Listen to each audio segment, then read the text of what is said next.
ఏకవీరలో ఇది చాలా ఫేమస్ అయిన సాంగ్ అనమాట. తోటలో నారాజు తొంగి చూసెను నాడు నీటిలో. ఇదేంటంటే అసలు సందర్భంగా రాసిన పాట. ఈమె ఉద్యానవనంలో కూర్చుని ఉంటుంది జమున, నీటిలో ఎన్టీఆర్ ఫోటో పడుతుంది అనమాట, అవి నవ్వినట్లుగా. ఆ దానికి ఈయన పాట రాయాలి. అప్పుడు రాసు ఇది పాట. తోటలో నారాజు తొంగి చూసెను నాడు నీటిలో ఆరాజు నీడ నవ్వెను నేడు. తోటలో నారాజు తొంగి చూసెను నాడు నీటిలో ఆరాజు నీడ నవ్వెను నేడు. నవ్వులా కాదు నవ్వులా అది కాదు నవ పారిజాతాలు రవ్వంత సడిలేని రసరమ్య గీతాలు.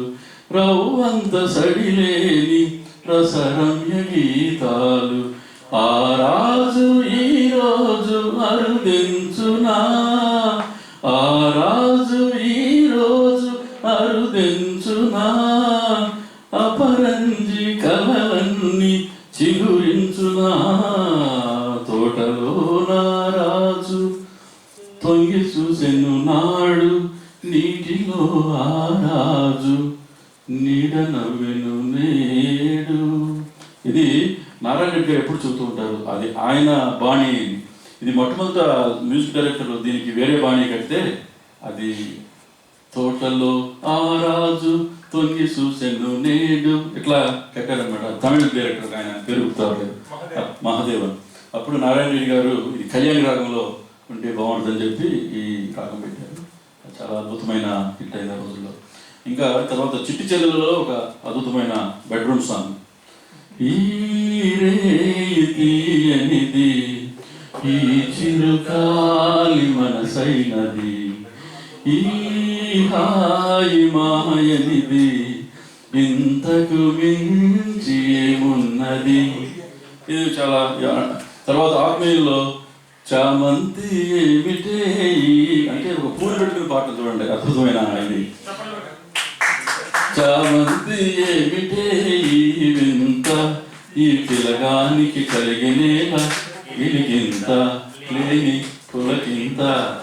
అది తర్వాత ఇంకా చాలా ఉన్నాయి. ఇలాంటి మోగనోములో ఒక పాట ఉంది, చాలా అద్భుతమైన ఇది ప్రయోగం. ఇది చందమామ కామన్గా తెల్లగా ఉంటుంది, కానీ ఈయన పగడాల జాబిలి అని ఒక ప్రయోగించాడు. ఎందుకంటే శృంగారంలో ఉన్న భావోద్వేగానికి ప్రతీక ఈ చందమామను కూడా ఎర్రగా మార్చుతాం అనమాట. అది పగడాల జాబిలి చూడు గగనానదాగెను నేడు వేయి అందాల నారాణి అందిన హీరేయి ఎందుకులే నెలరేడు.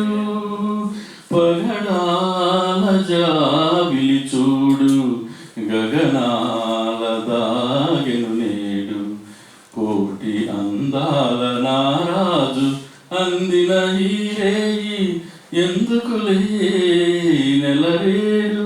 ఎంత అద్భుతమైన ప్రేమ వర్ణన, ఎంత రెస్పెక్ట్ ప్రేయసికి. అది అప్పటి కవిత్వం.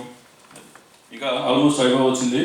ఇదే కాకుండా ప్రేమ గీతాలు కాకుండా విషాద గీతాలు తర్వాత ఇంకా ఎన్నెన్నో రాశారు. విషాద గీతాల్లో నాకు నచ్చింది ఆయనది మళ్ళీ ఎలారా మాలికలారా మౌనముగానున్నారా మా కథయే విన్నారా.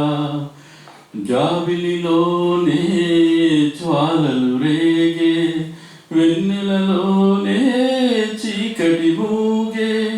ఈ పాట అప్పట్లో చాలా ఫేమస్. హార్మోనియం పెట్టేసుకుని అడుక్కునే వాళ్ళు కూడా ఈ పాట పాడుతూ ఉండేవాళ్ళు రైళ్లలోనూ బస్ స్టాండ్స్లో అప్పట్లో. అట్లాగే దేశభక్తి గురించి కూడా ఆయన రాశాడు.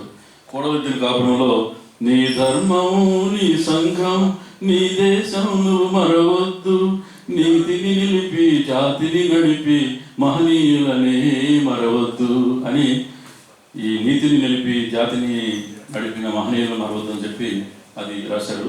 తర్వాత చల్లా బెళంలో ఒక గొప్ప సాంగ్ అంటే తెలిసిందే. అది తెలుగు జాతి మనది, నిండుగా వెలుగు జాతి మనది, తెలుగు జాతి మనది, నిండుగా వెలుగు జాతి మనది, తెలంగాణ నాది, రాయలసీమ నాది, నెల్లూరు నాది, సర్కారు నాది, అన్నీ కలిసిన తెలుగు మనది, మనది మనది మనదేరా తెలుగు జాతి మనది. ఇప్పుడు తెలుగు జాతి మనది, నిండుగా వెలుగు జాతి మనది బదులు తెలుగు జాతి మనది, రెండుగా వెలుగు జాతి మనది అని చెప్పి చెప్పుకుంటున్నారు. అది కరెక్టే. మరి ఇప్పుడు ప్రాంతాలు వేరైనా మన అంతరంగం ఒకటేనన్నా, భాషలు వేరుగా ఉన్నా మన భాష తెలుగు భాషన్నా, వచ్చాడన్నా వచ్చిండన్నా, వచ్చాడన్నా వచ్చిండన్నా, వరాల తెలుగు ఒకటేనన్నా. ఎంత అద్భుతమైన భావ. అది నాకు ఈ పాట గుర్తొచ్చినప్పుడు నాకు దేవుడిపల్లి కృష్ణశాస్త్రి గారి ఒక దేశభక్తి ఉంది. ఎన్ని కులములున్నా మనకెన్ని మతములున్నా, భారతీయులకే జాతి భరతావనికొకే నీతి. చాలా చిన్న చిన్న పదాలతో తనయులమెందరమున్నా మనకొకటే తల్లిరా, భాషలెన్ని ఉన్నా మన భావముకే ఒకటిరా. ఈ విధంగా కొన్ని పాటలప్పుడు అవి గుర్తొస్తుంటాయి అన్నమాట. ఆల్మోస్ట్ అయిపోయిందండి.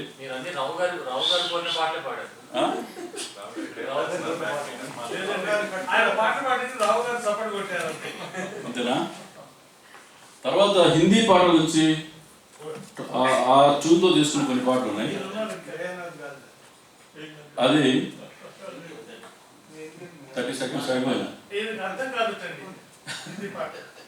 ఆ పాట నుంచి ఆ ట్యూన్తో స్నేహమేరా జీవితం, స్నేహమేరా శాశ్వతం, స్నేహమే నాకున్నది, స్నేహమే నా పెన్నిది, స్నేహమే.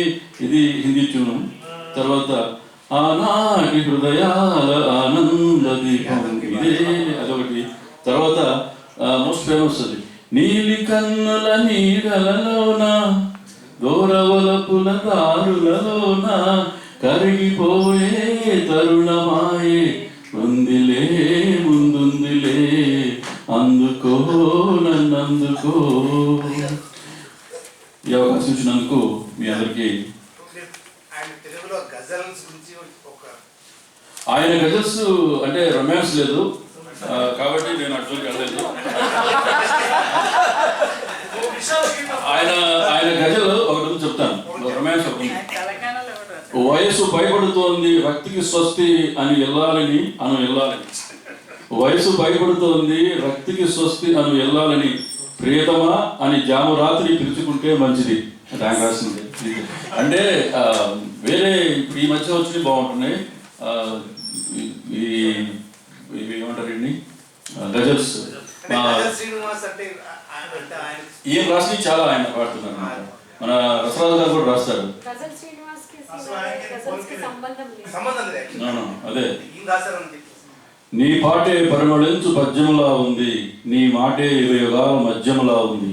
ఇది నీ పాటే పరిమళించు పద్యంలా ఉంది, నీ మాటే యుగ యుగాల మధ్యంలా ఉంది. ఇది ఇప్పుడు తెలుసులా ఉంటాయి అనమాట. So but anyhow Narayana Reddy గారు నాకు చాలా ఆప్తుడు. 2008 నుంచి 2016 వరకు ఆయన ప్రతి జన్మదినోత్సవానికి ఒక కవితా సంపుటి రాస్తాడు. ఆయన దగ్గర నుంచి ఇప్పటికి 4 కవితా సంపుట్లు ప్రథమ ప్రతి స్వీకర్తగా నేను ఉండటం అనేది నా. ఆయన బ్రతికినంత వరకు ఆయన ఏం రాసినా సరే పబ్లిష్ చేసే బాధ్యత నా మీదే పెట్టారు. కాబట్టి అది ఒక రకంగా నాకు చాలా అదృష్టమని భావిస్తూ ఈ అవకాశం ఇచ్చినందుకు నాకు ప్యాంటిక్స్ వారికి, తర్వాత నెలలా తెలుగు వెన్నెలకి థ్యాంక్స్ చెప్తూ ముగిస్తున్నాను. Thank you very much.